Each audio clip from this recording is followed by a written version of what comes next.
Hey guys, it's the Addi Queen, and in this video I'm going to be showing you how to make a neck cowl gaiter.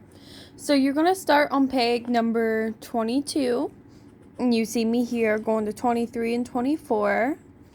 And actually what we're going to do is we're going to increase by one stitch every time we get to the end.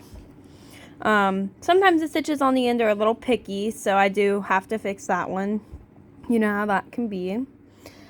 But this is going to be like across the chest of the person wearing the cowl. And as you see, my row counter is on like 80 something rows. The counter doesn't really matter until we are using all the pegs on the entire loom. And as you see, we're just increasing by one the entire time we go around.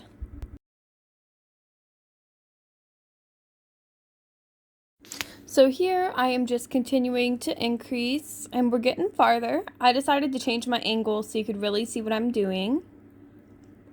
So now we've gotten far enough that I am starting to trigger the row counter, which that is okay. We're going to continue till we have 3 pegs that have no yarn on them. And what we're going to do is we're going to almost do a cast on stitch, and then we'll start going all the way around.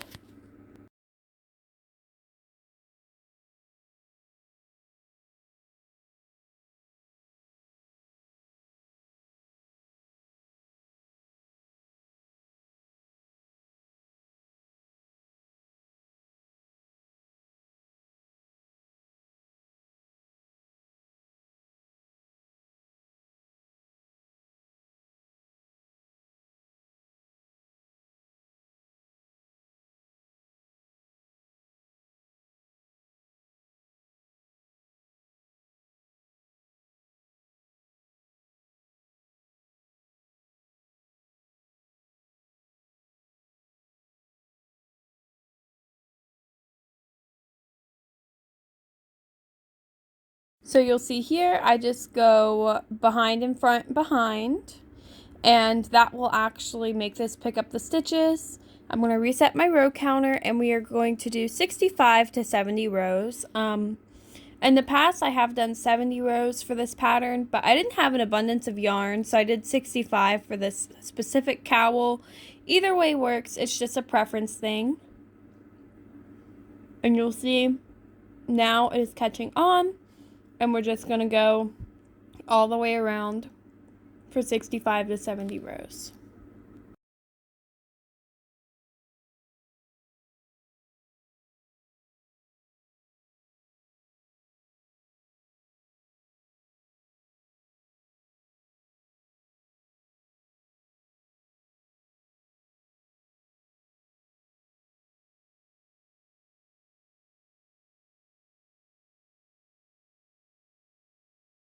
So here we're getting close to the end, and instead of cutting a tail, I'm going to leave my working yarn attached, because we are going to have to do some crochet for this cowl. So once you get to however many rows you want, you're going to grab your waste yarn, and see here, I'm actually putting my project yarn into the middle to leave it attached. I did not have a lot left over. Alright. So we're going in with waste yarn. Of course mine is tangled, you know, that's just how it goes.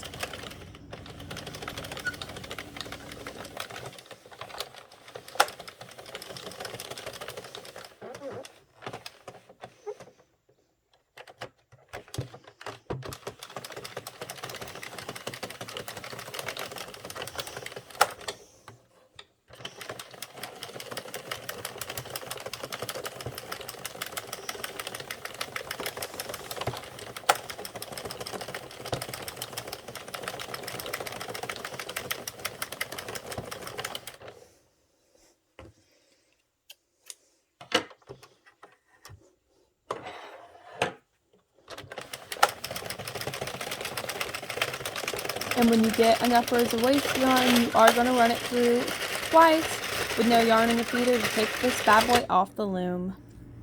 So now I'm getting ready for my crochet, and you don't really have to be too consistent with this crochet, but you do want to do a couple of chains in between your stitches because you want this to be stretchy enough to go over the person's head. So you'll see a couple, I chain one, sometimes I chain two, sometimes I just go stitch to stitch. It depends on how loose you want it.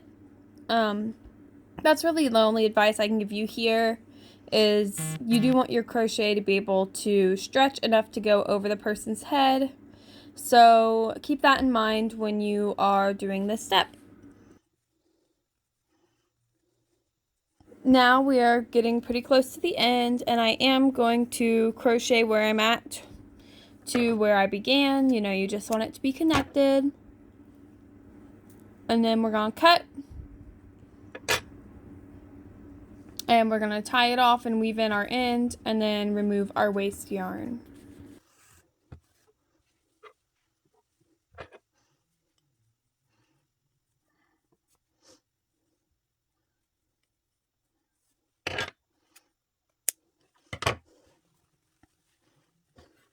So as you can see, this does like to roll up. You can straighten it out. I use a heat press, or you could use an iron, or just hang it over the table with something heavy. You know, it's not going to roll up forever.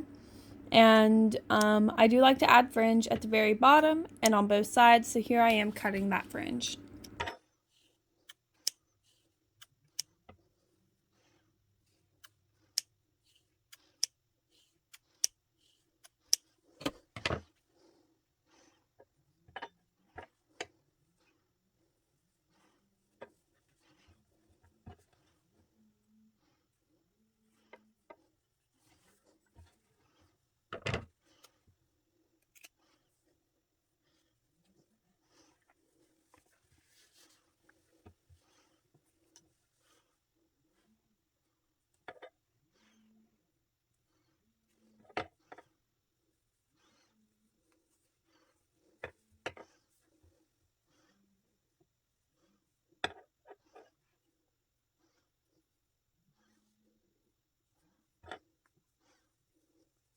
This isn't really anything too exciting. Here I am just adding on my fringe. I like to have it at the very bottom and then have fringe on both sides.